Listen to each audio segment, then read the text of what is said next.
Thanks. I always feel kind of bad for like the first reader of the night because I'm still all nervous and I haven't drank enough. So hey guys, hey, this is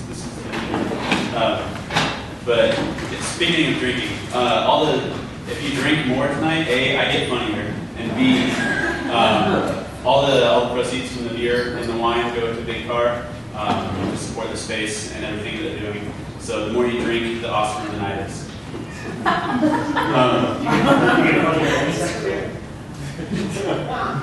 That's what I want. Well, we'll see how the night goes. The second reader tonight is Derrick, Harriell. Funny thing about Derrick and I, we grew up together in the country, which, if you didn't grow up in the country, it's boring as hell out there. So we were naturally pyromaniacs. And when we were in third grade, we decided to build a homemade bomb together, but we didn't have any cannon fuse, which if you guys know anything about explosives, cannon fuse is just like a little green cord. You see it in like all the westerns, and it kind of burns slowly and allows the hero to get out of Dodge before it blows. We didn't have any of that because we weren't terrorists, and so Derrick got the idea. He's like, "Oh, dude, it's just like cloth and gunpowder." And my dad's a muzzleloader shooter, so we had the gunpowder, and we took napkins and like duct taped them together with some gunpowder in there. And that didn't work when we tried to set off the firework or the bomb. So I was like, Derrick, we need to go try to relight it. And so he goes up there. He followed my word for whatever reason. He goes up there and tries to like relight it, but drops the match into the can of gunpowder. The entire thing goes up in his face. And he had like first and second degree burns on his face. No, it's not turning black. Well.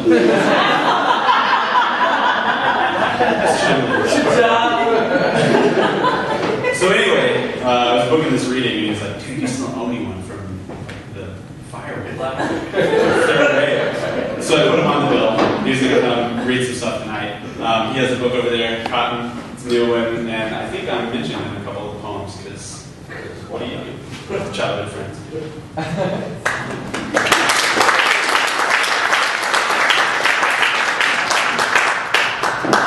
Great surgeon, by the way. You look really I don't know which one to put down first. How you guys doing? I think that happened. You said it with such fluidity that it had to happen that way. I'm Derrick Harriell. Thank you guys for having me. Thank you guys for inviting me. I appreciate it. I'm going to be reading a few poems from my book, Cotton. It's new. We'll say 6 months old. And what the book does is it follows a narrative from my own personal family's narrative from Tuscaloosa, Alabama to Milwaukee. So I tried to recreate a very colorful landscape of aunts and uncles, learn aunts, learn uncles, in my own personal family. And I try to disguise their names. They seem to find out who they are. So this is called The Last Drink Party. This is the one where Uncle Red and Uncle Danny loses an eye. The one where Aunt Rose is a drunk ornament dangling from the chandelier.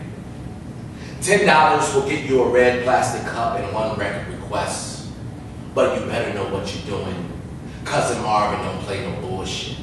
And if the singer didn't have a process, it's best you keep your mouth closed. There are no bouncers at the door.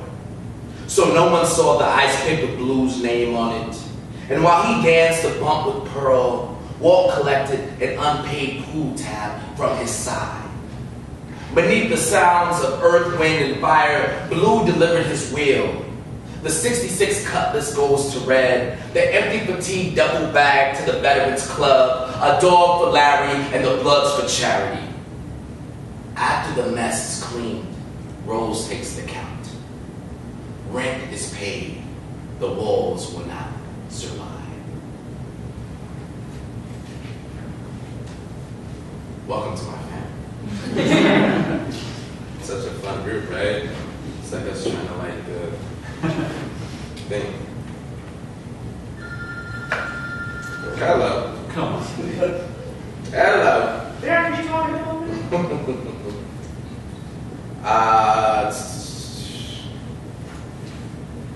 Romance at the 23rd Street Whorehouse. That's where closure is.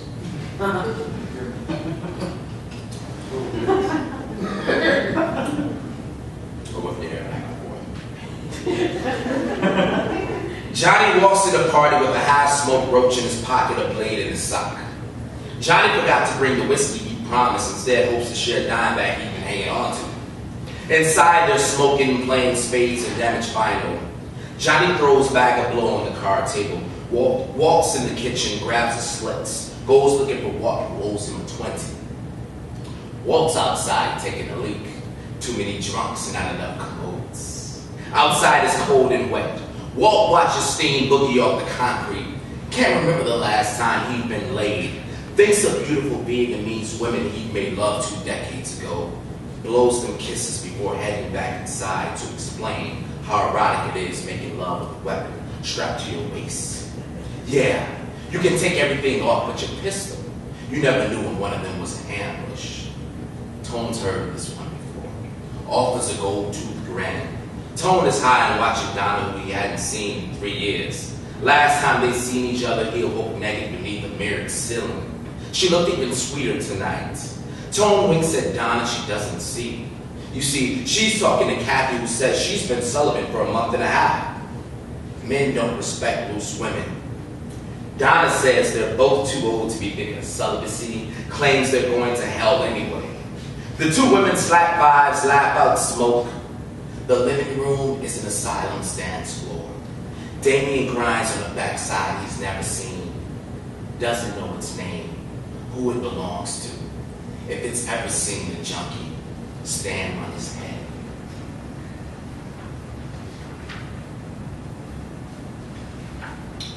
What an amazing family, right? You know what's funny about that is I didn't preface this with that, with this talk, this conversation. But when I was younger, it was a weird thing because I would go, my uncles and aunts, I come from a family of 8 uncles and aunts.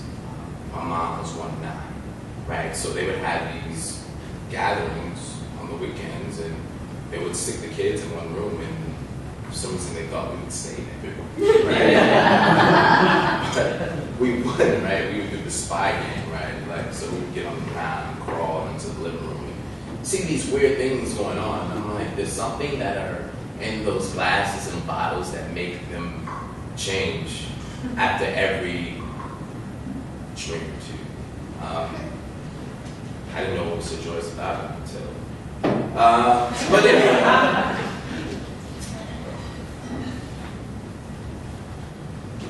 This is called Champions of the Schoolyard. And it's in 4 sections in our reading period class. So, no. It's 4 sections, Champions of the Schoolyard. They warned me of him. And it didn't take long before I became a believer of the monster that is Dirty Robin. One morning while we talked shit through sticky honey bun and Chico stick covered mouths, Dirty settled a lover's quarrel, dragging loudmouth Toby from first to second base, staring at the crowd the whole time, reminding us that the trail of tears stretching across the baseball diamond could be our own. 2. If God made all things, then certainly someone got a hold of her tools and made Black Antoine while she was napping. This 85-pound southpaw once punched a cow through a wooden fence, leaving baseball-sized fist prints in her ribs, making sure she'd remember us. 2 weeks later, Black found himself pissed at the sky. And all it took was Leon calling him Tar Baby to trigger the left cross, the cow call. While Leon took a knee, I held Black back, knowing the white towel would come next, that this wouldn't go to the scorecards. 3. No one suspected ice-pushing games could turn into blood sport. Wayne didn't mind the small bumps, but aggressive shoves wasn't part of the deal.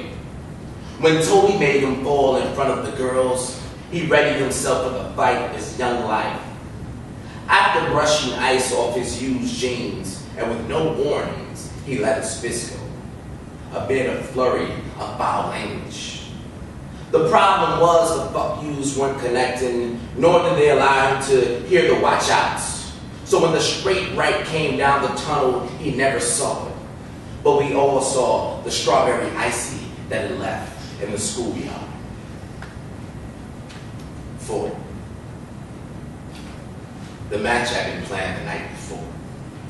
On a 6-way call, Antoinette and Anisha declared they would compete in the hair-tugging event for my heart. The day was silent and dragged. No one spoke of this on recess. Antoinette and I spent several minutes leaning on the fence. I reminded her of my old lover tendencies. She likes to reach for the ponytail, keep a hat on your head. She kisses like a German shepherd. She may bite like one as well. The clock finally reached 3 on the undercard. 2 boys rolled and snowed. A group of nerds sprinted back into school to avoid a beatdown. Antoinette arrived on time wearing a black ski cap, a long blue parka. No corner or cut man accompanied her, and there was no bell that started this fight. Only Anisha's lunge at her face, nails drawn, a volcano in her eyes. Antoinette's hat flew into slush. Numb faces cheered, others watched silently. The outcome seemed grim, and I'd seen enough. In the tornado of wet snow and massacred perms, I heaved Anisha to the unyielding ground, cringing at the sound of her squeal, embarrassed by the double-crossed gaze she delivered from the ice.